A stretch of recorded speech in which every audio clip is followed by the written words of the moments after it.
बागेश्वर में रविवार को शाम 5 बजते ही चुनाव प्रचार थम गया। उपचुनाव को लेकर सुरक्षा व्यवस्था भी चाक चौबंद दिखाई दी। सुरक्षा व्यवस्था और चुनाव को शांतिपूर्वक तरीके से कराने के लिए नगर में फ्लैग मार्च भी निकाला गया। इसके साथ ही पुलिस गश्त भी कर रही है। वहीं पोलिंग पार्टियों ने भी वोटिंग की पूरी तैयारी कर ली है।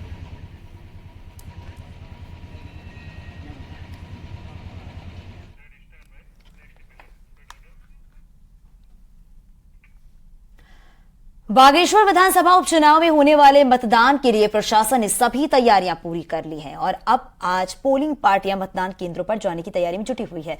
मतदान शुरू होने के लिए अब सिर्फ 2 दिन का समय बचा हुआ है। प्रशासन ने लोगों से अधिक मतदान कराने की भी अपील की है। जैसा कि विदित है कि 5 तारीख को मतदान होना है और हमारी पोलिंग पार्टियां कल 4 बजे हमारे डिग्री कॉलेज से प्रस्थान करेंगे अपनी पोलिंग बूथ में। और उसी क्रम में आज इनको जो सामान्य व्यवस्था होता है जिसमें कॉमन चीज़ें होती है सबके लिए, वो आज इनको वितरित किया है और साथ में उनको एक अंतिम तौर पर ट्रेनिंग भी दी गई है। बागेश्वर उपचुनाव को लेकर एक बड़ी खबर आ रही है कि बीजेपी ने चुनाव आयोग से सेंट्रल ऑब्जर्वर की शिकायत की है। बीजेपी प्रदेश अध्यक्ष ने मुख्य चुनाव आयुक्त को इसके लिए चिट्ठी लिख दी है, जिसमें सेंट्रल ऑब्जर्वर पर बीजेपी कार्यकर्ताओं को प्रताड़ित करने का आरोप लगाया गया है। राजेश कुमार को चुनाव आयोग ने ऑब्जर्वर नियुक्त किया है। बीजेपी का आरोप यह है कि ऑब्जर्वर कांग्रेस के सक्रिय सदस्य के तरीके से काम कर रहे हैं। साथ ही ऑब्जर्वर पर बीजेपी ने कार्रवाई की भी मांग की है।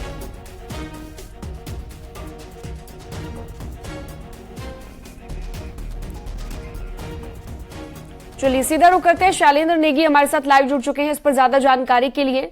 बीजेपी के कार्यकर्ताओं को प्रताड़ित करने का आरोप यहां पर लगाया गया है सेंट्रल ऑब्जर्वर पर।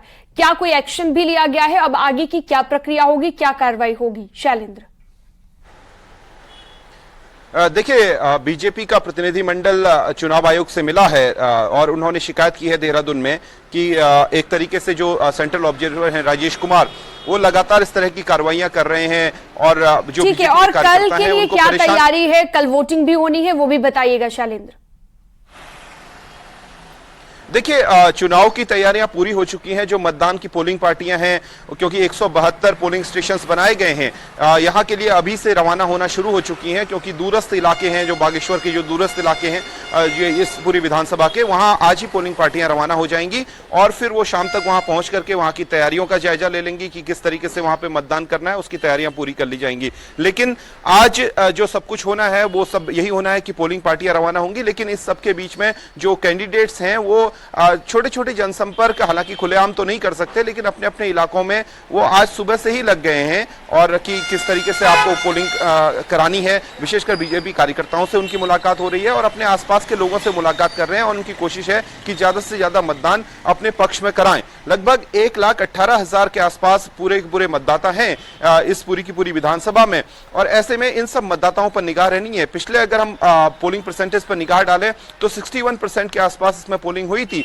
जिसमें भारतीय जनता पार्टी के तत्कालीन प्रत्याशी चंदन राम दास, जिनकी मृत्यु हो चुकी है, उसके बाद ये उपचुनाव हो रहा है, उन्हें लगभग 12,000 वोटों से जीत हासिल हुई थी। ऐसे में अब ये निगाह सब पर है कि उनकी पत्नी पार्वती दास, जिनको कि उपचुनाव में भारतीय जनता पार्टी ने अपना कैंडिडेट बनाया है, और दूसरी तरफ कांग्रेस के जो प्रत्याशी हैं वो भी यहां पर चुनाव मैदान में है और पूरा मुख्य मुकाबला बीजेपी और कांग्रेस के बीच ही दिखाई दे रहा है। हालांकि समाजवादी पार्टी से लेकर के उत्तराखंड क्रांति दल और उत्तराखंड परिवर्तन पार्टी के कैंडिडेट भी चुनाव मैदान में हैं। कुल मिलाकर 5 प्रत्याशी चुनाव मैदान में हैं, लेकिन जो मुख्य मुकाबला है वो भारतीय जनता पार्टी और कांग्रेस के बीच ही दिखाई दे रहा है। बिल्कुल शैलेंद्र, और अब इंतजार इसी बात का है कि बागेश्वर की जनता अपना आशीर्वाद किसे देती है। शुक्रिया जानकारी के लिए।